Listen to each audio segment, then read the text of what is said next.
Border wall backlash. Companies competing for the chance to work on one of President Trump's campaign promises are facing boycotts from Democratic lawmakers. Coordinated efforts being launched in California, Arizona, Illinois, New York, and Rhode Island, trying to prohibit any official business with companies, all part of a larger resistance strategy to delay the construction of the controversial wall. Well, joining me now is Brian Turmail, Senior Executive Director of Public Affairs for AGC, the Associated General Contractors of America. Nice to see you, Brian. Well, thanks. Thanks for having me on. Thanks for being here. So your organization is calling on Attorney General Sessions to sue these states that are trying to boycott the border wall. What are the legal prospects?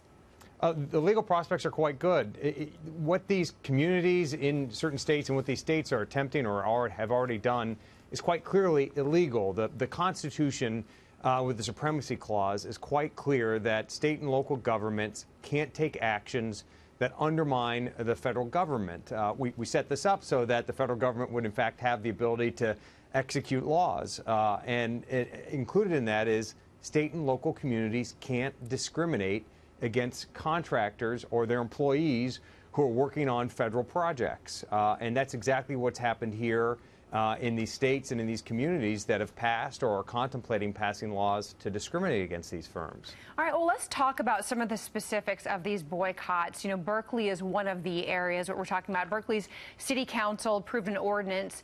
We can put this up, some bullets up on the screen for our viewers on this. Berkeley City Council approved an ordinance that would ban it from contracting with companies involved in the construction. It argues that the wall would harm California's prosperity. And earlier this year, 3 Democratic state senators introduced a bill that would require California's pension funds to divest from any company that's involved in building the wall. So these local governments say, we don't want the wall. We're going to hit contractors involved with it where it hurts.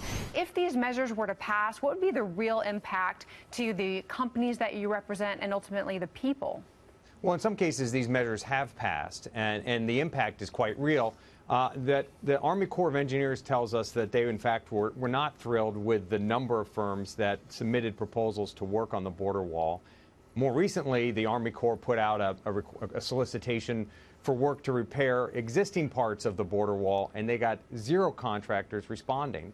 We've had a lot of members of ours, members who, for reasons of being afraid of being discriminated against, have told us that they decided not to bid on these projects. And these are contractors that have worked on the wall in the past. So these illegal actions by these communities and illegal proposals by these states are already undermining a key Trump administration proposal.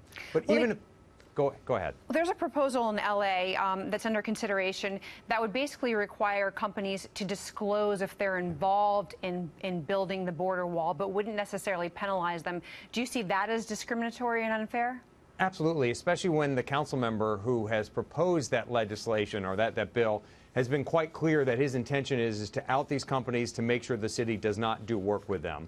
Their intent here, again, is to undermine the federal government. And even this is about more than the wall project. This is about whether or not you support the constitutional right of the federal government to have supremacy, or if you think it's okay for city officials, for state officials, to pass laws deliberately intended to undermine what the federal government is doing.